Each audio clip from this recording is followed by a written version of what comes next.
We still do 7 NUFC Matters show a week for free. But if you want to help support NUFC Matters, then there are a few ways of doing it. Hit the like button on each live broadcast and video. This helps the channel grow. Hit the subscribe button and select the all notifications bell so you don't miss a single show. If you want to help us financially, then you can join the channel using this button with the membership starting at $1.99 a month. Or you can drop us a donation in the chat using a super sticker. We're also looking for sponsors. If you'd like your brand advertised on the flyers for the show and featured during the ad break, then email John at nufcmatters.com to arrange today.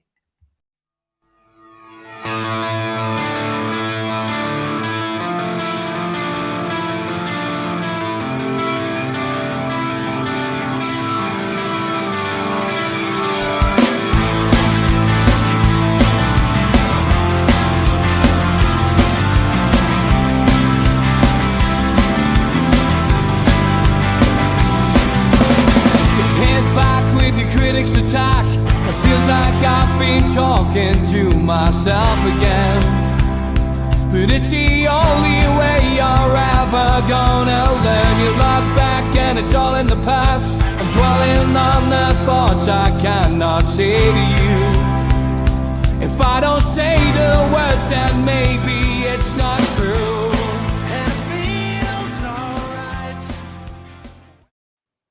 Good evening, welcome to nufc Matters, the three amigos, the perfect way to kickstart your Newcastle United weekend. And welcome to Mitch, Steve, and to George, and to you, as we have 2 hours of nufc Matters leading into the game against Wolves at home. And just before we get started, Tom Dixon, thanks for that. Details of our FA Cup quarter-final clash with Manchester City have been confirmed. The Etihad Stadium, Saturday the 16th of March, 5:30 kickoff. BBC One. No surprise there that it's a late kickoff, meaning that Newcastle fans once again struggling to get back home that night. So Manchester might be in for one hell of a party. Yeah. Okay. I'm glad you laughed, lads. I'm gonna start with a question that I stuck out onto Twitter earlier on. Sorry, X. And it was, if you were allowed one question in an Eddie Howe press conference next week, what would it be? We've had some good answers on X today. Ginger Perlo, if you had available for selection a fullback who had pace, quality on the ball, good 1v1 defending, and offered an attacking threat, would you still play Dan Burn at left back? Also, can you tell me what you think Tino Livramento's qualities are? So he sneaked 2 in there, which is probably what most journalists do. Spenny said, what's your best team when fit? Darren Ray said nothing like the one that he was asked today about playing the piano.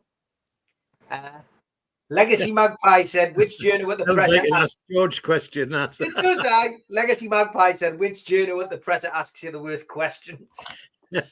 Alan McKenzie hasn't wasted his. Bobby Crush or Russ Conway, Eddie?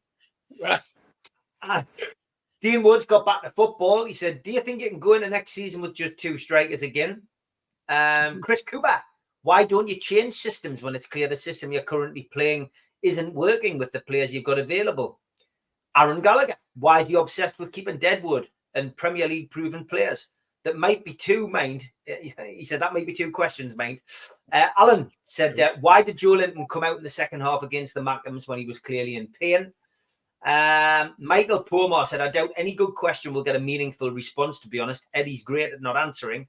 He says, but I'd love to know where he sees our development areas are, why he continues to leave Burn on an island, why he won't change to a back 5, and what are the plans for the summer? Lee Miller says, Eddie, what makes you so cool and how do you sleep at night? Jay says, I appreciate Eddie. However, my biggest fault with him is his insistence on exact same formation time and time again. We should change formations and personnel depending on our opposition. Mark Martin says, how would you set up and play against an Eddie Howe team? Good question. And please, can I have a season ticket? Said David Monks. What's your plan B? Said Ollie Hulse. How's the bacon in the new canteen? Says Sean. Can we have some more information on Lewis Hall? Says T-Tank. What would you get at the Chippy? Said Stu. And Dave Reese says, name 2 realistic striker options, one to replace Saudi-bound Wilson and a younger backup. Gary Thompson said Blur Oasis. Why torture Hall on the bench every week, says Jonas, but stubbornly refuse to play him every week when it's DEFCON 1.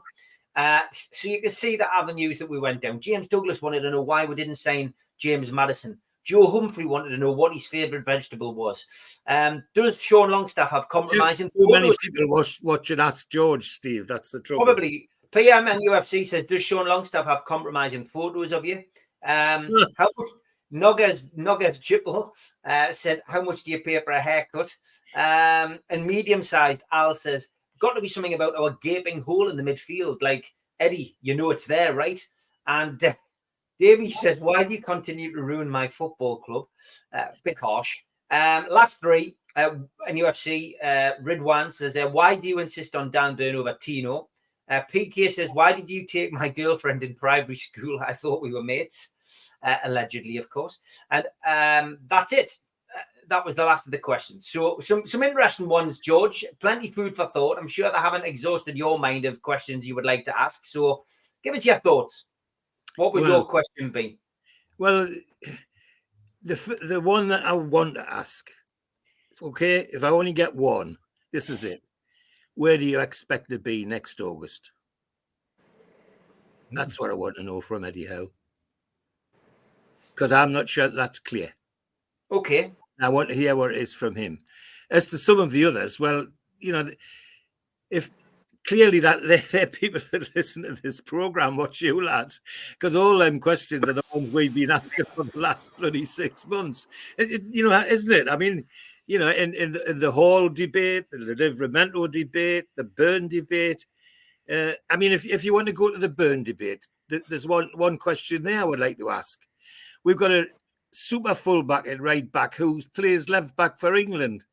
If Livramento's on the right side, he's better on the right side. Why not put Trippier on the left side and solve your problem in one?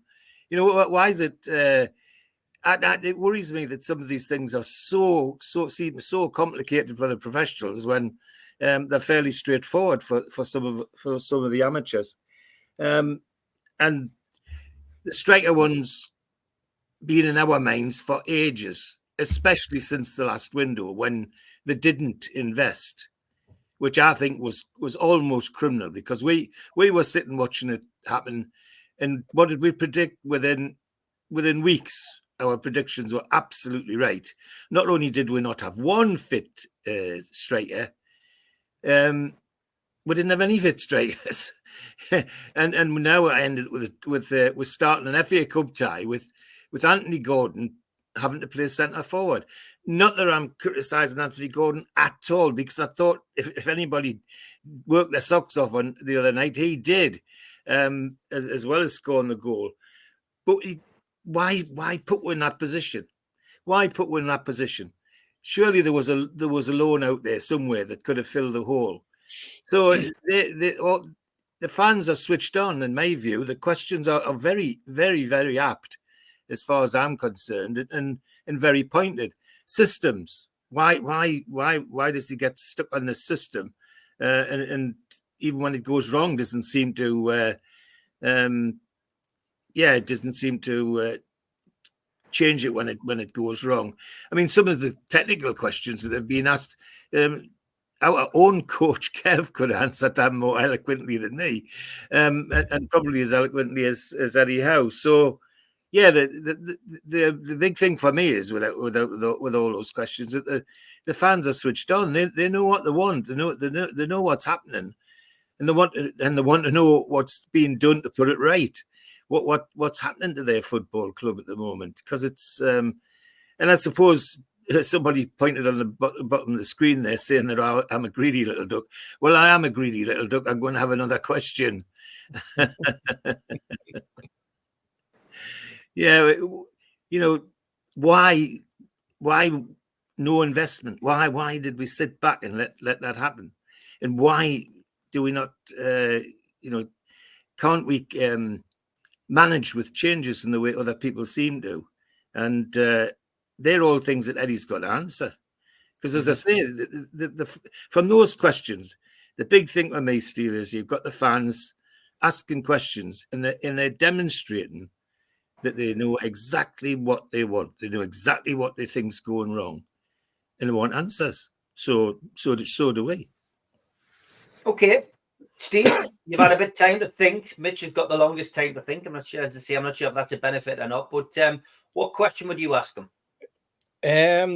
Before I answer that, before I give you my question, I was going to say I didn't realise we had so many budding Luke Edwards among the followers in your Twitter followers, Steve. Yeah, quite a few.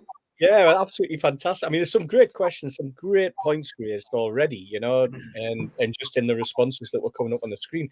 I think I wouldn't dwell on where we are at the moment. I think I would, for mine, I've written down here that with the squad having a number of players out of contract or with contracts running down, how big a refresh does he feel is needed to the squad to take us into the third year of what is being reported as our 5-year plan?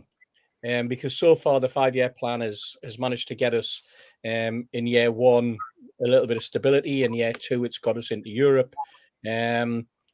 We seem to be stalling a little bit as we come to the end of year two.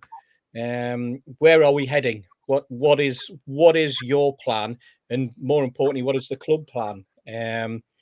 Because I'm wondering whether people are on the same wavelength and on the same page at the moment within the club, especially with Dan Ashworth moving. He's on gardening leave. I haven't heard anything. I don't know about you guys. I haven't heard anything that says, well, Dan's away and no longer with us. This particular role that Dan covers is being covered by X. This other particular role that he's been covered by Y. I haven't heard anything of that nature coming from the club whatsoever, which leads you into thinking those parts of the club have now been shut down. Because that's what goes through my mind when I think, right, well, if he's gone and he had so much responsibility, what is happening with those very, very responsible aspects of the football club? So I want to know from Eddie his point of view on where he thinks his team is, where it's heading, how he needs to refresh it, because we all know it does need a refresh. And it'll be interesting to see whether the positions that he feels need to be refreshed are the same as the ones that are going through our mind, if they are greater than what we would imagine. All of those aspects, I think, Steve, because it's the next stage. It's the next stage in the development of Newcastle United, and there's so much negativity being flying around. There's so many accusations being made as to the way players have been performing. I heard people coming up with in conversation on Tuesday and before that the performance of some of our players had dipped off because they were annoyed that Ashworth was allowed to basically move on when he was stalling their moves, that type of thing. There's all sorts of rumour and innuendo, and we'll never get to the bottom of it, and probably rightly so in some instances. But we need a little bit of idea on the direction the football club's going to be taken. And let's face it, Eddie is the only person we can ask, because we hear nothing from the invisible man that sits in the CEO's seat, unless it's something to do with going out and meeting supporters with a smile on his face and pouring a pint or that type of thing. He probably will turn up at the next workshop to do with atmosphere. And the trouble with him is he really Russell? Because let's face it, why we would want to have, and I've crossed over a bit here. I've got on a rant, haven't I? Why would we have something that involves a workshop to discuss atmosphere is beyond me. I'm flabbergasted. I'm going to get off that subject straight away and leave it for park that one. And let's hear from. It would be great if it was cancelled because it was too quiet. Okay, Mitch, your question to Eddie Howe. If you were sitting at the press conference next week, if they'd flown you in from Dubai. Before I come on to that, touch on a couple of things from what Steve's just said. Firstly, on the Ashworth, well, it all revolves around Ashworth, and it links into the question as well. I see Andy Howe's been promoted to deputy head of recruitment today. So they're obviously reorganising things in a recruitment-wise in the absence of Ashworth. And also the suggestion I've had today which I shared with you guys earlier, is that there's still no official contact from Man United. And that the reason for the delay on Joe Linton's contract has been made squarely at Ashworth's door. And that certainly there seems to be, since they've made their mouths go openly, a little bit of a Mexican standoff. And my understanding also is, even if they wait until the summer to make an official approach, the compensation only goes down to 18 million then, and they're only saving themselves a couple of million. So, crack on, lads. Question. And the question, I don't know if you would answer it, but my question would be, aside from injuries and the amount of time we've lost through suspension, what has compromised your season the most? Because I would like to know from him what's really going on that's seen a defence that was watertight look shoddy, a squad that had togetherness written all over it at times looked not so, a team that played with no fear looking like fearful at times. What's changed? Something's compromised what he's built in that dressing room. Something has undercut everything. Is it all around the whole saga with Ashworth? We know there's been friction, and I think it's easy. Don't think it's given any confidence away now by saying that we've known there's been friction for years. Not for years, but for months. We've been aware of tension and unhappiness in certain things, particularly regarding recruitment and retention. And it's got to the point now where we're really looking for something that feels intangible at the moment. How it can't just be that we're missing our goalkeeper, that suddenly we've gone from having a defence as tight as an axe chuff to be wider than a hippo's yawn. You know, there's got to be something more going on there. And the way to get it out of them would be to say, well, what's compromised everything? What's torpedoed the great stuff that you had them doing? Okay, lots of questions and lots of the same. Lewis Hall seems to be the biggest bone of contention, George. Everybody on Twitter and a few people in the chat tonight want to know what is going on with Lewis Hall. And he never answers the question. It doesn't help, mate, when you've got members of the press. I haven't had time to do the press conference review. I've actually been out meeting Joe Allen today, a former Newcastle and Hartlepool player, and top man, and he's in good form today. Great to see him, actually. But yeah, there was a question from Louise Taylor. 5 questions. She had 5 questions about him playing the piano. Can you play the piano? Do you still play the piano? What kind of music do you play? What level do you play at? And do you sing? That was Louise Taylor's questions today. What a waste of, when there's more pressing issues to be discussed. I hope Barton wasn't watching that. Well, I'm not being funny. I mean, so he was answering the questions as well. He was answering the questions. It came off the back of the question about how do you feel with the club being linked with another manager, which he answered in imitable style. But he basically said that he's not very good. He's a grade 1. His sons play better than him, and that his latest. The song he's tried to play on the piano is "Take on Me" by Take That, which of course is his favourite band. So I mean, most of the people on Twitter do have serious questions. There's a few jokers on there, of course, as you would expect. But Lewis Hall seems to be the big one, George. Everybody wants to know what the situation is. Well, you, Steve, want to sue Louise Taylor for copyright because that's George's session. That. Yeah, it is. But hasn't it been on here? Come on, lads. How many weeks have we been saying on here and guessing? I mean, last time Neil spoke about it, and Steve and Neil talked about it. They were talking about is there something in his contract about how many games he plays? No, that sort of thing. We shouldn't be guessing. You know, it's to me, if there's something in it, if it's so weird and such a complicated contract, but why? You know, why do we need that? Why really do we need that? And why isn't it okay for the fans to know about what's happening to their players? You see that in that non-answer that you get time and time again, just generates more questions and generates more opportunity for the press to speculate and for us to speculate as well.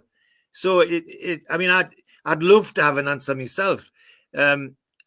Early on, I did have an answer, which would have been that I was convinced that they were deliberately training Lewis Hall in a particular way, and weren't going to release him until that period of training was finished. That they were improving his defensive skills or something like that, or his attacking skills. And then when that was done, when they were happy with that, they would release him more effectively on the first team. But that can't be right now. I mean, he's sat warming his backside on the subs bench and never even got on for a cameo, never mind a session. So I wish I could answer, but it's an important one. And the fans are right to be asking about it because it's been on our lips for a while. We've speculated all sorts of things. As I say, we've talked about gone into what's in his contract and how many games does he play and all this sort of thing. And how does that affect what we pay and all that kind of thing? Well, you know, is that really so? Is something that the club wants to be so secretive about? It just beggars belief. But as I say, it's just engenders, it just encourages more speculation, and our fans have latched onto that. That's why they're asking, and that's why the press people will be asking. Serious point about the press, Lewis Taylor, and asking those questions about playing the piano. They should take a pass press offer. That really is a waste of time, and that's somebody in the place that's got a bit more common sense. I mean, that really is. What sort of journalism is that? I mean, it really is. Pie in the sky stuff. That. I mean, fair enough. Ask a question which is going to, perhaps make Eddie smile, take the pressure off. And it's an age-old trick in journalism. Use that to maybe throw him off his guard and then ask him a hard-hitting question. But as somebody's just put in the chat, it's gone from eating hard-hitting questions about Saudi ownership to asking questions about whether he plays the piano, which is bonkers. Yes, it is a hard, not take that by it. I got the band wrong. Yeah, Steve, Lewis Hall is obviously a question that everybody would like to know the answer to, Yeah. And lots of people feel that £28 million could be, as Mozza says, spent elsewhere. Yeah, and the longer it goes on that Lewis Hall doesn't get a look in, the longer it makes you view this deal as a player forced upon a manager from above. That's the way it looks. It came in right at the very end of the transfer window. It was again thrown at us as a loan, not with view to a permanent deal, with a permanent deal in place but payable next season. It smacked of somebody trying to help Chelsea out of a situation that they knew they had. We know that there'd been a friendship developed between Newcastle and Chelsea at board level. We saw that. We saw them standing together. We know that they've been out together. But it smacked possibly of somebody above Eddie Howe bringing in a player, and Eddie as the manager or coach, as he's probably referred to within the club. Not a manager, because he's not managing it. He's coaching the team, because it's looking more and more, or it has looked more and more like some of the people that have come in, and certainly the Lewis Hall one over his head. Somebody perhaps in a position that he didn't want, position that he didn't need to be filled at that particular time. And then you find out that once Dan Ashworth's gone, they're promoting Eddie's nephew into a position that is quite a very responsible position within the football club. Is that giving Eddie a little bit more power behind the throne, if you like? Is it another ally further up the food chain? Because that's what that smacks of. I'm always wary of, and going back to the Steve Bruce days, and you know, his son. There was bother at a variety of clubs where, for example, Man United with Ferguson and his son, the relationship that existed.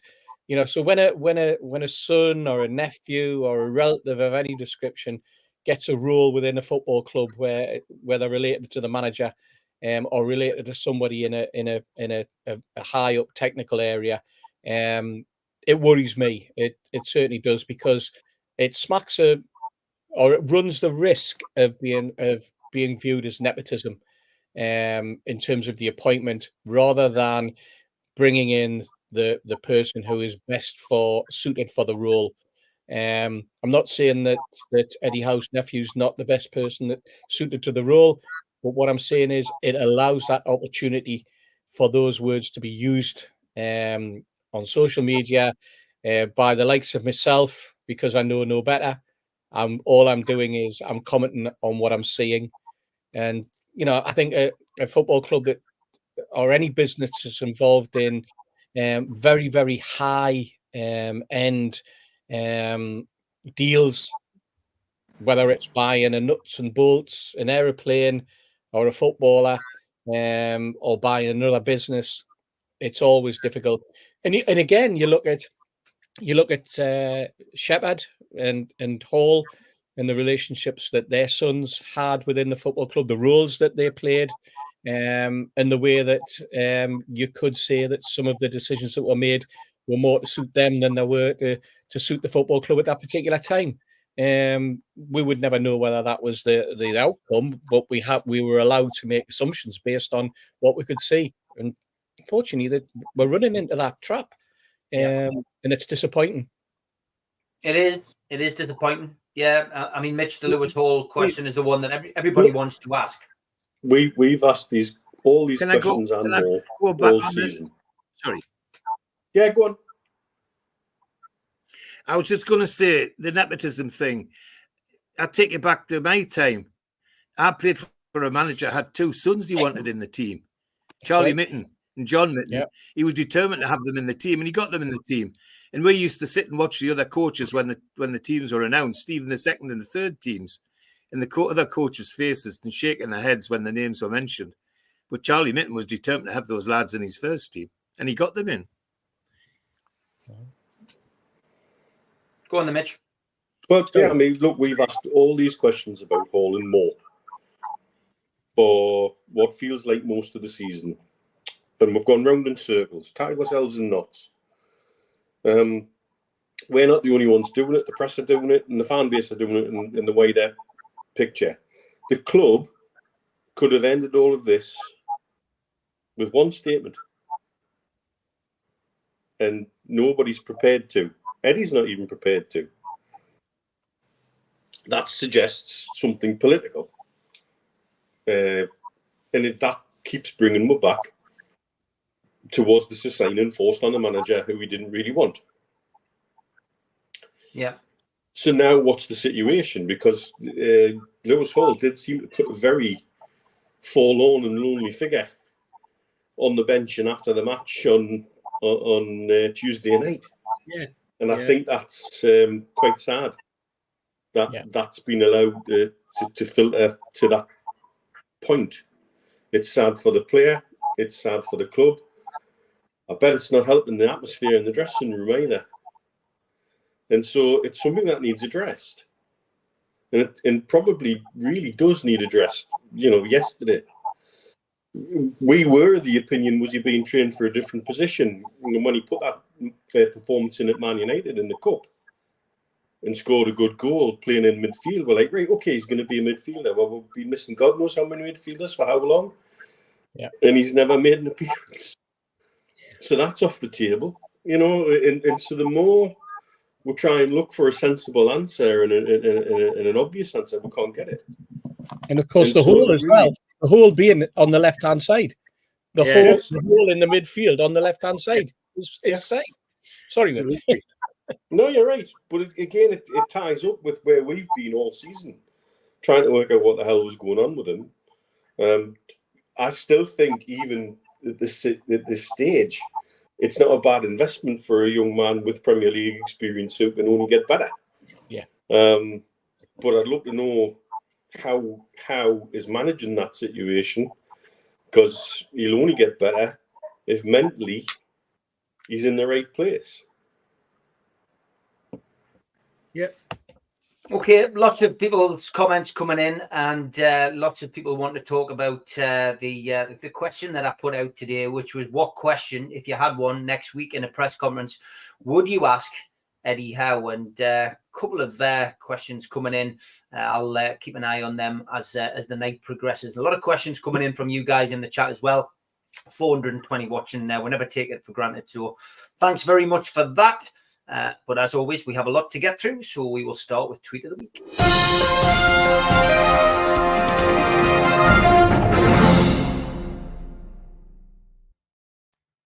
Well done to Bobby Clark last week. Got a winner's medal, which his dad, I know, is very proud of. Pity he didn't do it in a black and white shirt, but he's only 23. He's still got time to do that, I think. So breaking news, Liverpool will be stripped of the Carabao Cup, as several of their players tested positive for cowpole, lads. And players car park at Anfield today. Yeah. Oh, dear me. Yeah, a couple of good Liverpool ones flying around. Dr. Brown passed away, lads. Very sad news. He was the inventor of time travel. There was a photograph of his stone. 1955, he was born, and he died in 1855. God bless him. And the 80s. Remember the 80s, lads? When a kid would blow out their birthday candles over a top of an ashtray, a foot away from an open beer, while someone held a lit cigar next to their face. The good old days. Unlike now, lads, when you see people go to the DJ and ask for any true crime podcasts, mate. We've also got a modern day take of table football. There we go. Was that the Bruno Fernandes edition? It's a Bruno Fernandes edition, yeah. And I've managed to cram a couple of Star Wars ones in this week, lads. First of all, there's a settee and a half. Oh, dear me. Wow. I bet that cost a lot of money. I love that, Lovely. yeah. Brilliant. And Gary, thanks for this one. Warning, this toy is a choking hazard. Very good. And Star Trek. Is there a Star Trek one? I'm afraid Miles' condition is worsening. The new pussycat is spreading quickly. What's new, pussycat? Whoa!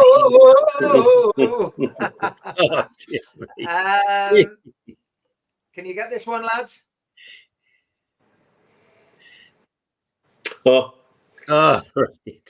Put another shrimp on the barbie. Yeah, throw some shrimp on the barbie, yes. And a new film coming out with Mel Gibson. It's called Braveheart. Every man dies, not every man really lives.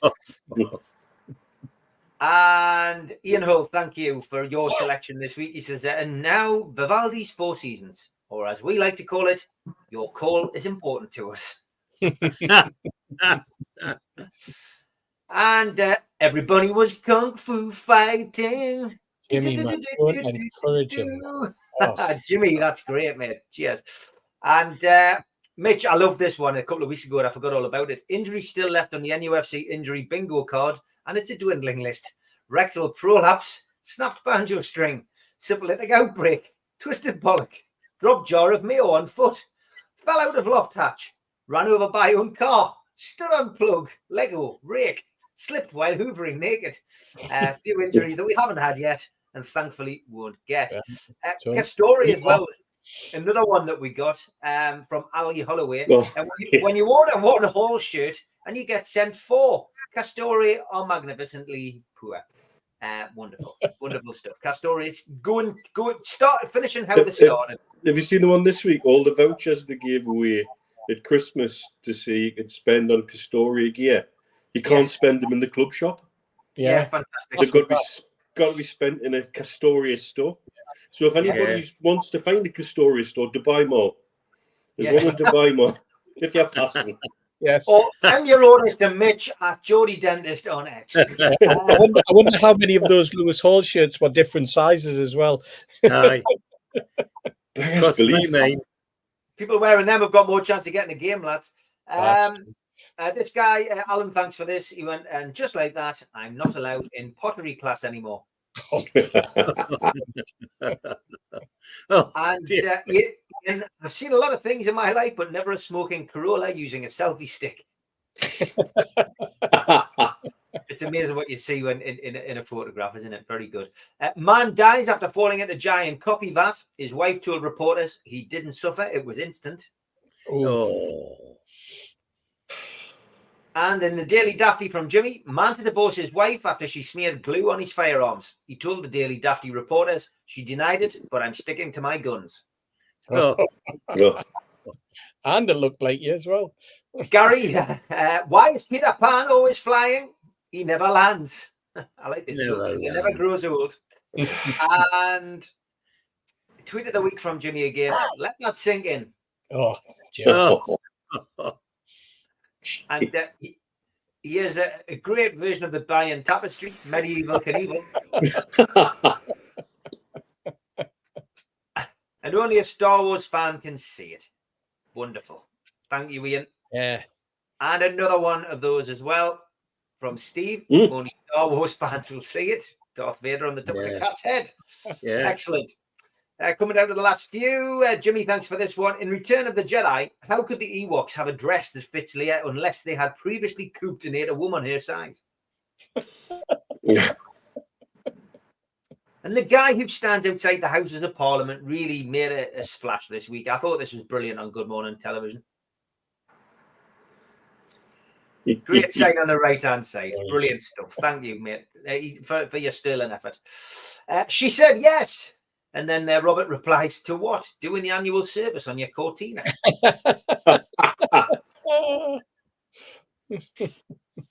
And men, what's preventing you from dressing like this? Alex replied, I understand dryer settings. Last couple. This one. Woman says she only sleeps with married men and doesn't care at all that she's a homewrecker. Somebody replied, I bloody hope she doesn't get hold of me on 07856 186 432 and try and ruin my marriage, the bloody pest. And I did like this one. Weekday telly when you were off sick from school, lads. The Sullivans, Crown Court, Pebble Mill, Sons and Daughters, and Going for Gold. All of that with a bottle of Lucasade and a copy of Shoot magazine. Yeah. The winner this week was Gary again. He sent in a couple. This was great. I changed the alarm on my phone to the hokey cokey. It took me an hour and it took me an extra 20 minutes to get out of bed. Thank you, Gary. Very good. In out, yeah. Great stuff. If you've got your tweets, send them to me or stick them on our Facebook page or Facebook group. You can either like or join either of those or send them to me at Steve Wraith on Twitter or one of the lads. But we will have more tweets next week.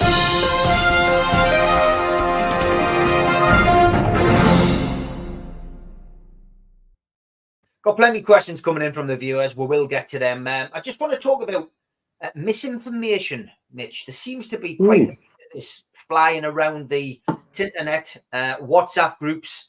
It just seems to be it seems to be weird because I don't recall this amount of stuff flying around since the days of the takeover. That's absolutely right, and something I shared with you guys this week, and it's sort of the privilege of having this platform. And the privilege of being able to be open to people to come to and say, look, I've heard this, don't know if there's much in it, or I've heard this, it's from somebody who normally gives good stuff, I'd like to pass it on to you. Like we said before, we share very little at times, really. But what I'm definitely seeing is a level of contradicting stories coming out at around about the same time, and I cannot work it out. And I think the best example was in the last 2 days. We've had one journalist go with a big story about how Callum Wilson's pissed off and he was stopped from going to Atletico and he's not going to put the effort in to get back by the end of the season, and then immediately contradicted by another journalist who says, well, hang on a minute, his wife's just invested in a business. He says he's totally happy here and he's going to give his best to get back in, etc., etc. And that's two journalists. on another level, I've had quite a lot of info about Ashworth. And again, some of it compliments, but some of it totally contradicts. And then you talk to people about where some of this source is coming from. I've had even somebody had come to us this week with some information he'd been given in good faith by somebody who apparently has given him good information before, claiming that we'd already interviewed and were ready to appoint Scott Parker as our replacement manager for Eddie Howe. And he was panicking. And quite rightly too. I think if I was told that by somebody I trusted, I think I'd shit my pants as well. But, and why he come to me was he wanted me to say, that's bollocks, mate. Call me chickens, we're all right. But what it did make us think, and it made us push him harder about where it had come from. And he sent us a copy of the message he was sent, and it's quite clearly from somebody who was English isn't his first language. You asked me today, Steve, whether it was a bot, it was AI. Well, I'll tell you what, if it was AI programmed by somebody who speaks Arabic, because the grammar was from somebody who spoke Arabic. And I can even tell you somebody who spoke Arabic from this part of the region. It wasn't a North African Arab. It wasn't somebody from the Levantine. It was a Gulf Arab. And when you see how they all use English slightly differently, you start to work that one out about where it's coming from. And that text was clearly somebody from Saudi, Qatar, Kuwait, UAE, this part of the world. Yeah. But why? What's in it? What's in it if they're Saudi to disrupt like that? What's in it if they're... And it took me back to when we were playing geopolitics. It took me back to all the early days of the takeover where we had this being used and that being used. And then you see Amanda's court case that's coming up. And that's being used by some people already. I've noticed the Newcastle fans against sports washing have already used that in some way to make an anti-Saudi point, which I find phenomenal how they do that. I think they managed to tack it on by saying that she'd been given funds by the club for legal fees. I think they find those legal fees were for a legal battle with Mike Ashley, but that's another matter. So I think all of this we seem to be in this strange void where we've talked about this a few times. The club seems to have lost every piece of narrative that they could possibly keep a control on.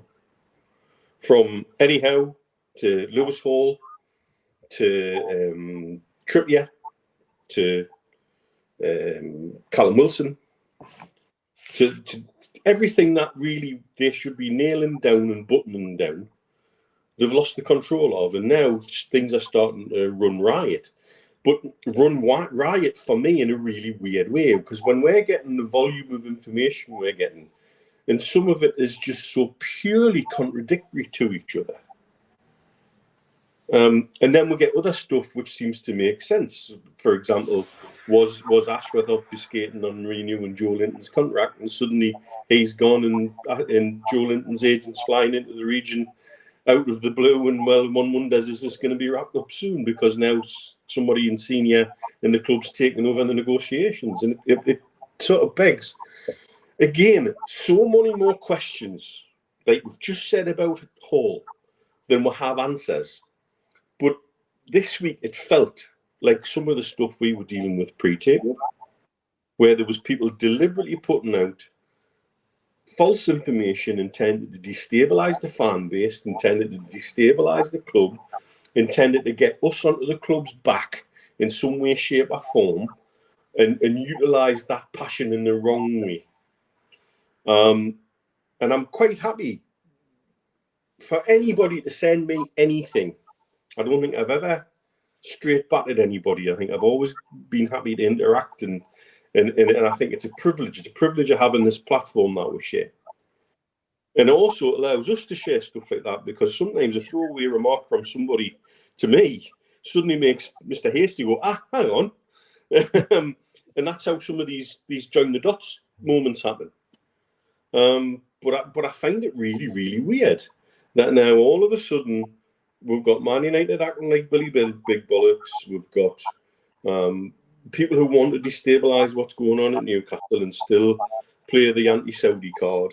And now all of a sudden we're getting strange messages from funny accounts that have just been made up that seem to be written in not English as their first language, and it's takeover central all over again. We're also getting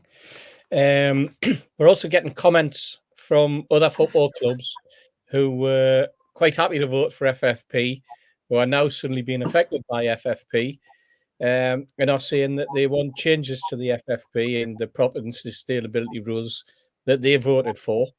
But they want them changed to suit them, but not others. And somebody asked there, what about Texter from Crystal Palace's statement?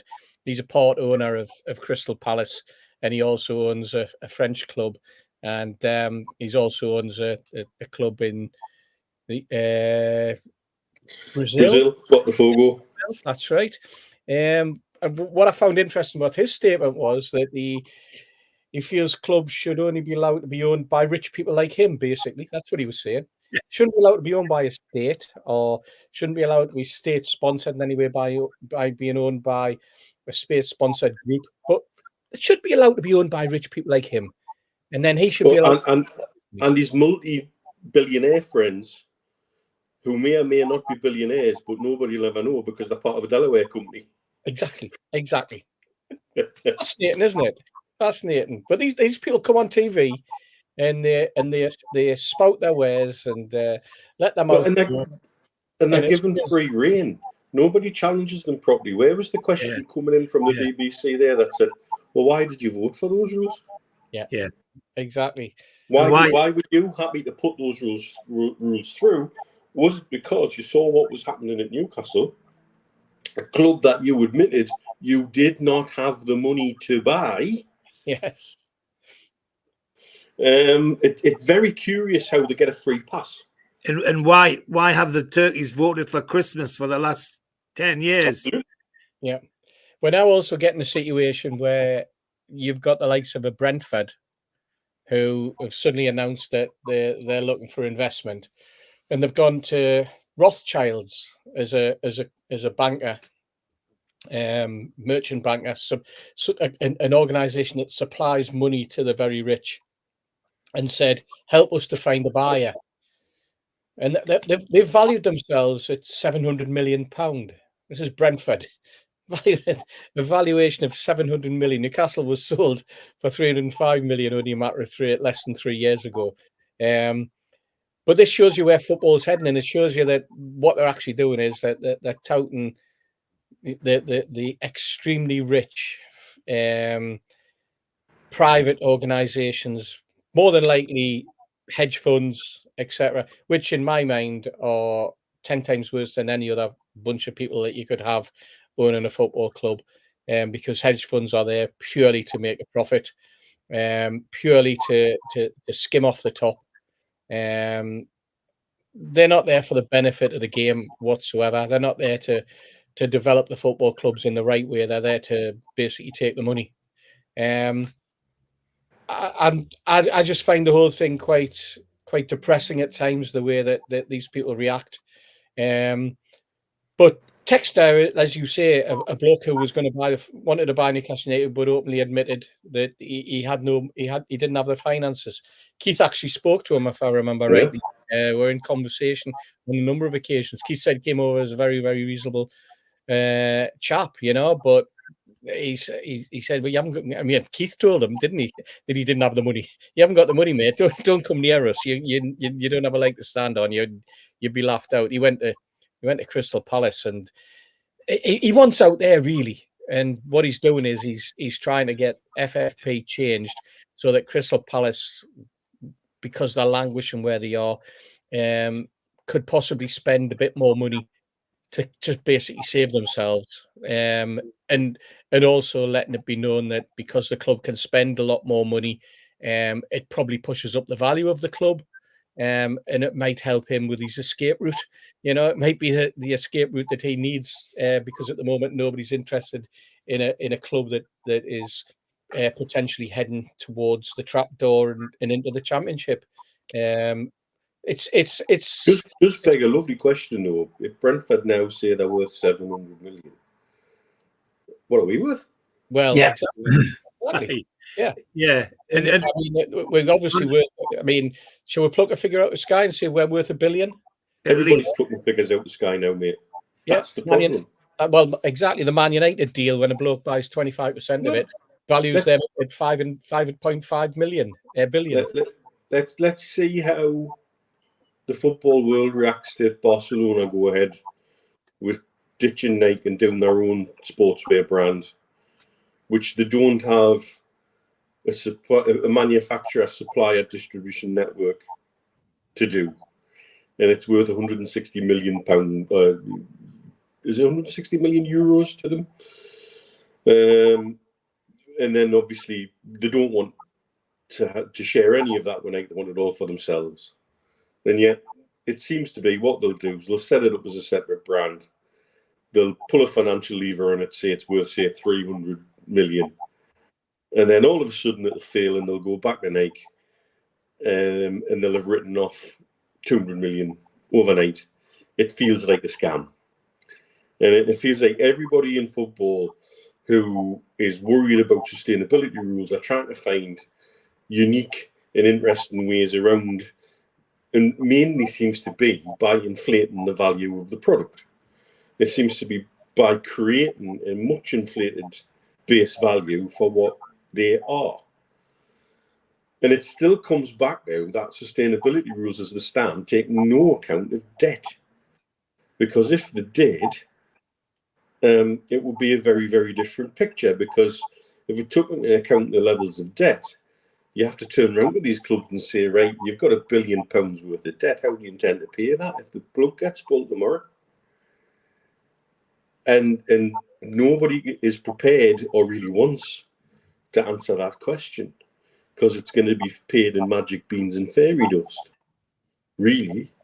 And that's all that Brentford are doing, are jumping on the back of somebody saying, let's pick a number and double it. Yeah. And we'll put it through hexadecimal calculator, and it comes out with the word big dog's cock. Well, that's 550 million, thank you. It's the most bizarre way of evaluating things. It's way past finger in the wind, and it makes some of Donald Trump's recent valuations on his assets seem quite sane. Yeah. And that's the world of football at the minute. Well, and in terms of people changing their mind, I was startled, to be perfectly honest. I mean, Villa have not been our friends in any of this, but all of a sudden their chief executive is a friend, saying lovely things about us now. And it's not going to be too long before some of the others are as well. But because what he sees is them hitting the same wall as we did. Exactly. We break into the top four, we hit a wall. Yeah. They're flirting with that this season, and then they're trying to plan ahead, thinking, hang on a minute, we're going to have to, oh God, how do we make these books balance where we're going to go? Yeah. And, you know, and they've got a older, less well-camped ground than us. And older, so, yeah. And a squad that's probably not worth the same in value. And so you have to wonder where it goes. But again, it begs the question historically, but I don't know if Villa were in the Premiership when these last rules were voted through, or whether they were still in the Championship. Yeah. But if they were, it begs the question, why the fuck did you vote for them the last time? What did you think you were protecting, other than the 6 clubs who've got, 7-point-something billion worth of debt between them? Yeah. I mean, the other aspect, somebody put up there that, location can play a big part on the valuation of football club. Well, yeah, so we're led to believe in the press. We're so led to believe that people would rather invest in West Ham than in Newcastle, or they would rather invest in Brighton. And I remember hearing that argument back in the 90s and early 2000s when the likes of Virgin were wanting to put money into Crystal Palace so that they could have Virgin Airways written across the top of the stand because it was on the flight path of Heathrow Airport. You hear all of these. There's definitely a London waiting comes into play. If you remember when we were, up for sale and we were being looked at, and people were saying, "Oh, he wants 300 million, and that sounds like a lot of money." And then immediately, what did the Dildo brothers at West Ham do? Put the club up for sale for 700 million. Yeah, it's a great nickname for them. The London waiting thing affected 25 years of my bloody life, because every time I went to recruit in Greece and I went to a college to talk to the parents and I used to ask for questions. First question, how close to London is it? I love this one from Jasmine. If Man City get found guilty, maybe they can be stripped of the 1976 League Cup. Hey, we'll have everything retrospectively, thanks. Lots of people obviously watching the show tonight. Almost 500 again, like I mentioned before. We don't take it for granted. Thank you. Some great stuff coming through, some great points, and we're going to get into them in the second half. We'll do a little bit of a review to the match. We usually give that quite a bit at the end, but we'll do a little review of the match later on. I thought the Prime Minister might have called a general election today, but he didn't. He's just come out and had a 15-minute press conference outside Downing Street, telling people not to let extremists hijack marches. Clearly, the election result in Rochdale has massively caused stress in Downing Street, and he's come out and just done a press conference about it, which I didn't get all of it. I'm just watching it on the TV. A lot of people go, "Why does Steve always look to the left?" It's usually because they've got Sky Sports News on. But obviously, the Prime Minister, and I'm trying to keep up to date just in case it's breaking news. But the Prime Minister has come out and said that it looked like much ado about nothing. I mean, it's very serious what he's talking about. I just don't know why he's come outside and built everyone's hopes up. It's their agenda about watch out for the bad boys, isn't it? Yeah, I just don't know why. It's not even real, but they're making it real, you know. Call an election, man. Is he blaming football fans for it yet? No, not yet. Give him time. Blame for everything. Yeah, it's coming. Give him time. Okay, we are an hour into the program. We've got, as I said, got quite a bit to get through. I am going to sneak in while I can to lookalikes.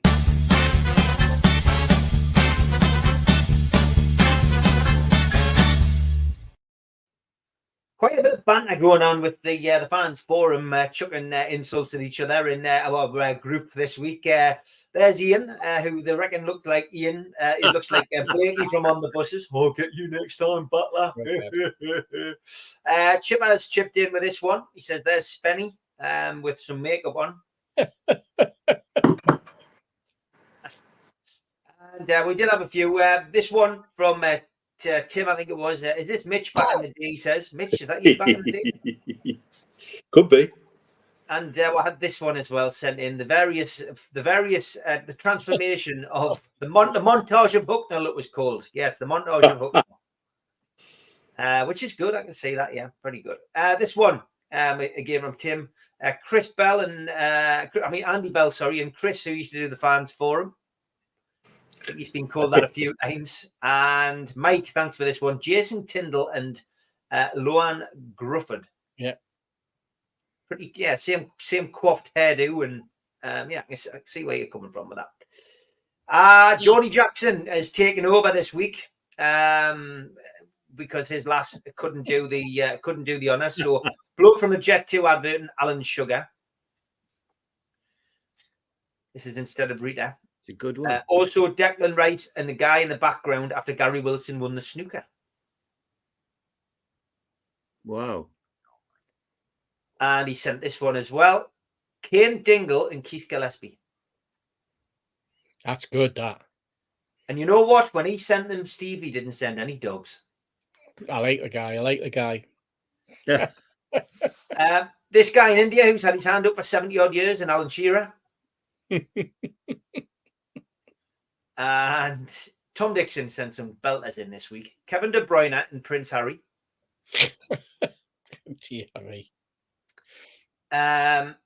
Stanley Tucci and Pepe Reina. It's a good one, yeah. Peter Crouch and Nacho Monreal. That's quite spooky, that one. And I'm going to give him this one. I'm going to give him the win this week. Well done, Tom. Lionel Messi and Alexis McAllister. Mm-hmm. Aye. Very good, Tom. You've really put the work in this week, so you deserve the winner's medal round your neck. If you've got any lookalikes, send them to me at Steve Wraith, or join the Facebook group, or like the Facebook page. Simple to find NUFC Matters. That's all it is. And stick them on there, and we will get them up next week.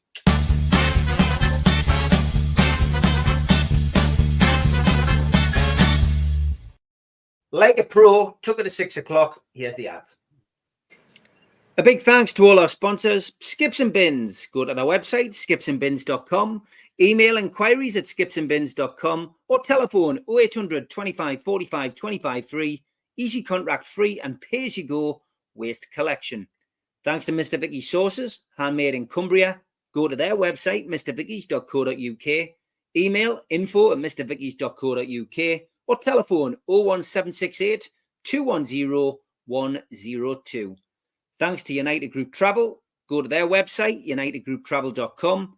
Email info@unitedgrouptravel.com or phone 01670 632 460 or mobile 0791 666 4174. They're a local company from Morpeth and there are no strangers on our tours, just friends you haven't met yet. Big thanks to Media Arts for all the help with the video side of things. And if you want to subscribe to the channel, hit the subscribe button under the video. Click the thumb up to like the video and click share to share to your social media. If you want to help the channel financially, you can pay a one-off £25 fee. You get a cup, a scarf, a pen and a membership card and entry into the NUFC Matters monthly draw. Email john@nufcmatters.com for more details. Or if you've got a smartphone, scan the QR code now and it takes you straight to the membership pack. We also support the food bank on this channel. Go to nufcfansfoodbank.co.uk and you'll find the matchday bucket. You can make a donation virtually today. You can also find us on iTunes, Spotify and other podcast providers. We also do events during the year. NUFC Matters Live will be at the O2 City Hall on Friday the 2nd of August for an evening with Rob Lee, one night in Antwerp. Tickets start at £15 and you can get them from ticketmaster.co.uk. An evening with the entertainers takes place on Friday the 24th of January 2025 at the Tyne Theatre and Opera House in Newcastle. Telephone 0844 249 1000 or visit the website tynetheatreandoperahouse.uk to buy tickets today. You can also catch me on the North East Footy Breakfast Show live on Toon Radio weekdays 7 till 9 a.m. on DAB, smart speakers and the toonuk.com. Okay, welcome back to NUFC Matters. Here's a question. Let's try and get a couple of these questions in. Good evening to Nick. He says, hi lads, with such a poor performances, do you think it's time to stop the after-match winning team photo? The answer from me, Nick, is yes. And I tweeted that last weekend. After the Blackburn game, I went, no photo, please, because we don't need it. It's starting to grind on me. I thought it was a one-off. It was great. Then I thought, okay, I get why they're doing it. I don't like it. I think it's now ridiculous. So I would say, yeah, stop it. I understand why they took it at Sunderland. Great to wind the Mackems up on anything, but I wouldn't take it anymore. Or if you do, take it, by all means, keep it for yourselves. If you're creating, you want to remember things and memories, etc. But I would stop putting it out there now. We've gone past that at the moment. There's more important things to be focusing on. I understand why they do it though. Everyone has an opinion. That's my opinion. George, what about you? Yeah. If we were doing the consistent things we were doing last year, where we were knocking everything down and winning as like we wanted to, it has some significance. Actually, we're doing it in a game like after the Blackburn game, where you've struggled to beat a team that hasn't won for 13 games, and there's a division, but 2 divisions below you, a division below you. Nah, it's meaningless. In fact, it's you that's getting derided because you're almost boasting about something that you've struggled to achieve, and that's never a good taste. Never a good taste.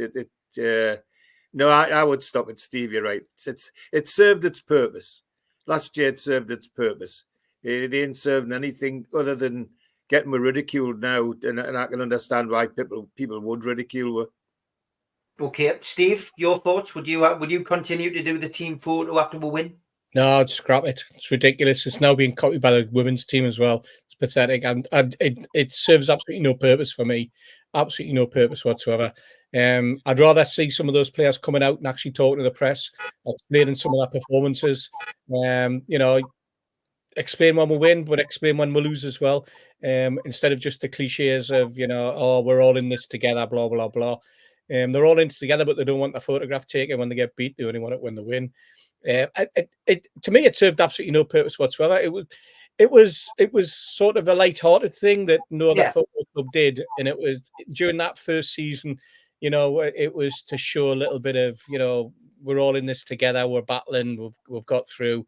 But since then, I just don't see the point of it. To be perfectly honest, it's like one of those things, like keeping your Christmas tree up for too long. Don't do it. Just take the tree down. It's now April. That type of thing. Why have you still got your tree up? Yeah. Or people who put lights in the garden at Christmas and then they're still there in April, May. And you get to the sunny evenings and they've still got the lights on in the garden. What the hell are you playing at, man? It's just stupid. But no, just move on, lads. Move on.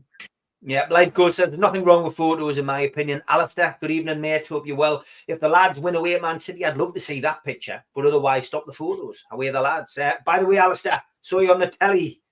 Seen the footage of the game last week, and you were giving it away of Arsenal, giving us a wave on the TV. So it was good to see you, mate. Mitch, would you stop the photos, or do you think there's nothing wrong with them? I think sometimes you've got to know when to stop a good thing, and I think it served a purpose. And the minute it started to grate on some of our fans, that's when you should say, right, okay, let's read the room, and come away from that. For me, I'm not bothered by it personally. I like a little bit of shithousery. I like a good bit of banter. But you have to ask the question. Did they deserve to take a photo like that after that performance against Blackburn? And I think they know the answer. Yeah. And that's where you've got to read the room. And so maybe back it off now for a wee bit. And okay, if we manage to smash and grab at Man City, yes, let's have some photos. But I think knowing how to use them. And I think that's the point, Derek. That there's a certain vibe that's crept in amongst the fan base, and it touches on the wider point I was making earlier about disinformation and people believing anything and everything they're hearing, and that destabilising everything, because that's going on at the minute. Yeah. And so we need to remove anything that could give somebody an opportunity to attack unnecessarily. And I think, like I say, the minute it started to grate on some of our fans, that's when it probably should have stopped. Yeah, I would agree. I like Mark's suggestion. He said they should have done mug shots, not photographs, after the Blackburn game, because the performance was criminal. That should have been a tweet, mate. That would have been tweet of the week. Yano, I didn't miss your question earlier on. I did save it. He said, at his presser, Eddie said, every current member of the squad has the opportunity to be part of the squad next season. If everyone takes up that opportunity, how can we recruit in the summer? It's interesting that, because a few people picked that up on social media, George. He always seems reluctant to let people go. And that in itself, I think, is beginning to annoy people. Even more so after the transfer window in January, which saw nobody really come in, and left with the extension on some people's contracts who some of us expect to leave. But when you're hearing the likes of Fabian Schär, great player, don't get us wrong, but he's 31. And we're hearing, the Emil Kraft, who was been a long-term injury up until recently, has been given an extra year. And on top of that, we had that whole farce with Darren Eales, which Derek mentions in the chat. Hi, guys. Do you think Darren Eales' interviews forced the club to shut up from board level? Has PIF forced their hand? It seems Amanda's just involved with the ladies now. But this is this vibe that Mitch is talking about. It all stemmed from that kind of negativity that was surrounding the club in December. And there's no smoke without fire. Trippier, whatever happened with Trippier, whatever was going on with Trippier in that Christmas period in January, something's happened, and I think that's what's affected the dressing room. I really do, but that can't go. How can anybody look to progress with these players, George? And Eddie Howe seems to be keen on keeping them all. You know, what's your view? I know I haven't really asked that in the best of ways. Well, I think you know where I'm coming from. I know what you're getting at, and that's where my question to Eddie Howe comes from. Where does he expect to be in August? Because if that's his frame of mind, then we're lost. We can't go into next season with a squad that's top heavy with people who didn't perform this season or didn't perform well enough this season. And if that's his mindset, then he's the one that's going to have to be looking for a job. I can't believe that the people back in Saudi haven't got somebody with a football nous who's talking to them all the time about what they think is happening, what shouldn't be happening. I can't believe that people who are as wise in business as they are, that they aren't getting advice from somewhere. So it's if that's his mindset, he's damaging his club, but he's damaging himself more, in my humble opinion, because he above all should know that we really need the progress after this year. Even where we are now, we could still go on a fantastic run and have a great season, but it wouldn't take away the memories of some of the things that's happened in this season. And the good thing about football fans that do have good long memories, it beggars belief if that's really how he feels. There's the issue. I think there was an issue the other one. I was reading somewhere where Lascelles was grumbling because he was only going to get 1 year and not 2. Well, goodness gracious, the club's been very fair with him, in my opinion. How dare he, you know? But if that's encouraged by the way that Howe thinks about this, not letting people go and all the rest of it, you said it. No wonder there's problems in the dressing room, because they're going to be whispering in corners about who's getting what and for how long. You know, it really is. If that's how he really thinks, he's not just damaging the team and the club. I think he's digging his own grave, to be honest. Yeah, Blue Rhythm Boy, it's always been the same. He said, you lads are older than me. Has the fan base always been this overreactive, say in the Keegan era, or is it a new breed of fan? Well, it's always been the same, being a Newcastle fan. Come on, I can take you back to the 1950s, for God's sake. You should have stood on the Gallagher corner. Dear me. What's your thoughts on Howe saying this, Steve? He wants to keep this one. He wants to keep that. We know he's not going to come out and say you want to, I want to sell him, and him. But even that's starting to grind on me a little bit now. Yeah. All I can presume is he means that some of those players that he's quite happy for them to stay if they're on 10 grand a week. That's the only thing that comes into my mind. Like, every player's been told, there's a place for him. But he knows for a fact that none of those players on 40, 50 grand a week are gonna stay on 10 grand a week or something like that. That's the only logical outcome that can be to reading into what Eddie's thought process could possibly be.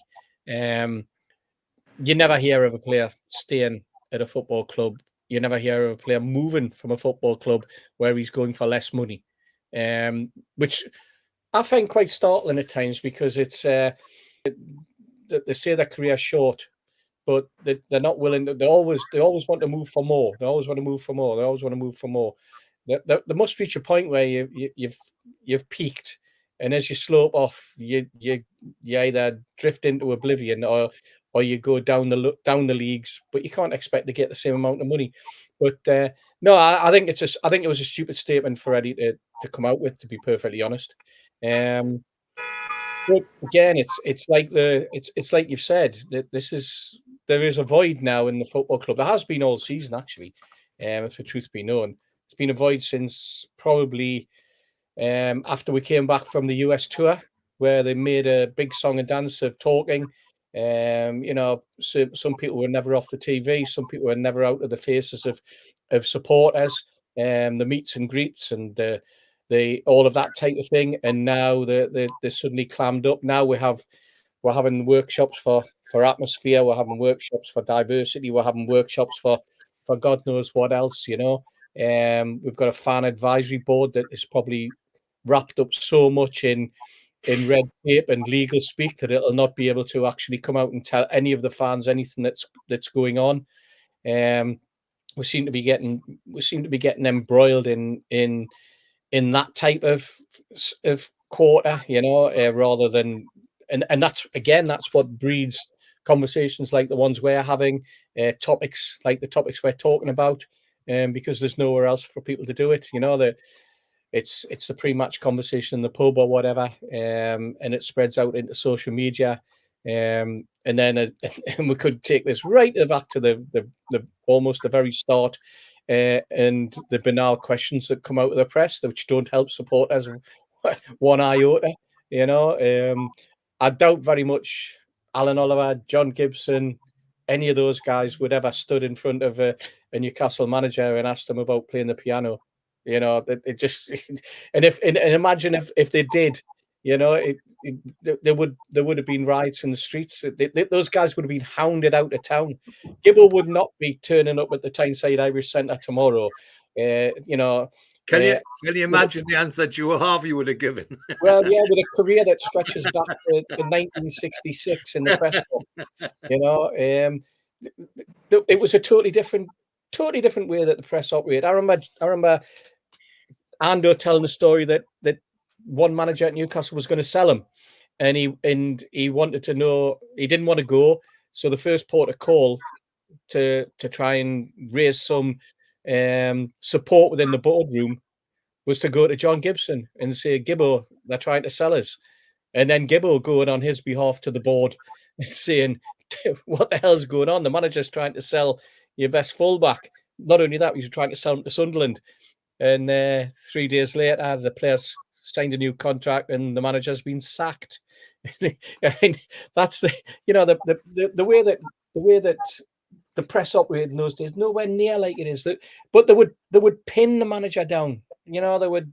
That's why the press were disliked in some quarters by certain managers at Newcastle.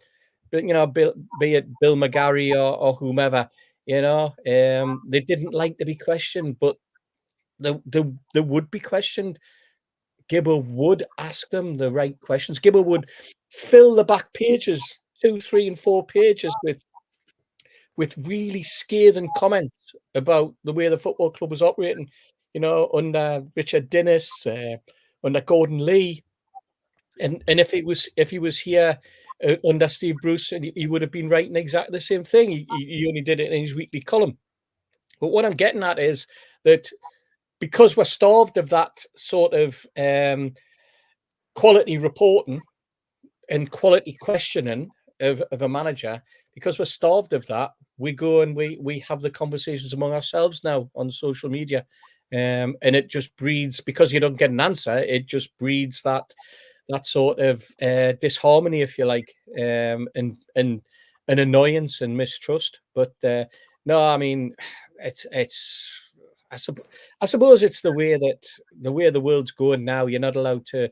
You're probably more worried. The press are probably now sitting there. Those in the press room are more worried about Eddie's mental state, or whether they'll upset him, or you know, whether or not he's going to have a breakdown because of the way that they have asked the question. Are they going to get the blame for it, rather than actually doing their job, which is reporting, asking the hard questions about the performance of his team, asking him why he made the substitutions when he did, and why other substitutions weren't made at the right time, and getting to the nut of why this team has not performed this season, other than as has been rolled out time and time again, that it's to do with injuries. Now we're getting players back, and the performances have not changed.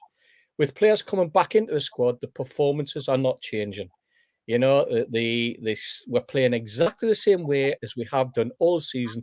We're playing the ball across the opposition. We're not playing the ball through the opposition. We're not finding the passes. We're not defending. We're not defending from the front. We're not defending from the midfield, and we're not giving the defenders the support that's needed. And we've got he's got untold troubles, I think, and sheer luck sometimes has got him through.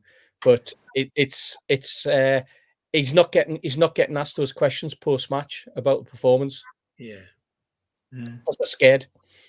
The players list that 2 seconds, George, because I just want to get. I don't want to lose this comment, and I've had to hold on to it. So, and I want to come to Mitch on this one. Longstaff, Gillespie, Lascelles, Dummett, Ritchie, Dubravka, Kraft, Target, Miggy should all go. That's 9 of the squad. Also, Hendricks, Frazier, and Hayden, who are not in the squad. Simples. Just gives you an idea of a list. George, go on before Mitch answers that. Just to pay tribute to John Gibson about this business about reporters, I know personally it's not the first time that a coach or a manager said to John, give so-and-so a few lines in your column. Right. And it's happened. And, and you know, it's so there's a positive to having that good relationship. Oh, of course there is. Yeah. Yeah, of course there is. So yeah, Mitch, that's a list of players that Alan would get rid of. I mean, this is what I mean. You know, keeping a hold of these players. I mean, there's probably 1 or 2 in there. You might say, okay, well, maybe another season for Miggy, maybe another season for, for Longstaff. But Gillespie, Lascelles, Dummett, Ritchie, Dubravka, Kraft, Lascelles is somebody you championed earlier on in the season when others earlier on in the season, yes. Yeah, when the time comes. Yeah. So what's your thoughts? We need a severe reset in the summer. It's quite clear we do. And if we're not clever enough and smart enough to know how to do it, how to trim the squad, how to get out people who are on bigger wages than the need be, how to clear room, and then have the balls to replace and to be brave about how we replace them, then I think the club is derelict in its duty.